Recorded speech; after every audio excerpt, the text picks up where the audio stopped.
സുഹൃത്തുക്കളെ, pixel 9 pro ഓഗസ്റ്റിൽ launch ചെയ്യും. ഞാനൊരു പിക്സൽ 8 പ്രോ യൂസറാണ്. എൻ്റെ കയ്യിൽ പിക്സൽ 7 പ്രോ ഉണ്ടായിരുന്നു. ഇപ്പോഴും എൻ്റെ കയ്യിൽ പിക്സൽ 6a ഉണ്ട്. ഇതൊക്കെ യൂസ് ചെയ്ത അനുഭവം വെച്ചിട്ട് പിക്സൽ 9 പ്രോ വാങ്ങണമെന്ന് ചോദിച്ചു കഴിഞ്ഞാൽ വേണ്ട എന്ന് പറയേണ്ടി വരും.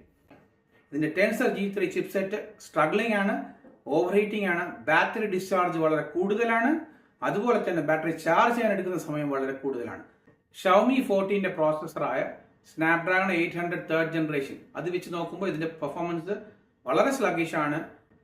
സോ ഇത്രയും പൈസ കൊടുത്തിട്ട് ഈ ഒരു ഫ്ലാഗ്ഷിപ്പ് വാങ്ങിയപ്പോൾ എനിക്ക് നല്ല അനുഭവമല്ല ഉണ്ടായത്. നല്ല ഫീഡ്ബാക്ക് കസ്റ്റമറുടെ കയ്യിൽ നിന്ന്, റിവ്യൂസ് എന്ന കയ്യിൽ നിന്ന് കിട്ടിയാൽ മാത്രം വാങ്ങുക. അല്ലാതെ അത് വാങ്ങിയിട്ട് നമ്മുടെ പെർഫോമൻസ് കുറവാണെങ്കിൽ നമ്മുടെ അധ്വാനിക്കുന്ന പൈസ നമുക്ക് തന്നെ നഷ്ടം. സോ 9 പ്രോ വാങ്ങുന്നതിന് മുമ്പേ നല്ലവണ്ണം ആലോചിച്ച് ഒരു 6 മാസം അതിന്റെ റിസൾട്ട് അറിഞ്ഞതിന് ശേഷം മാത്രം പിക്സൽ 9 പ്രോ അല്ലെങ്കിൽ 9 സീരീസ് വാങ്ങുക.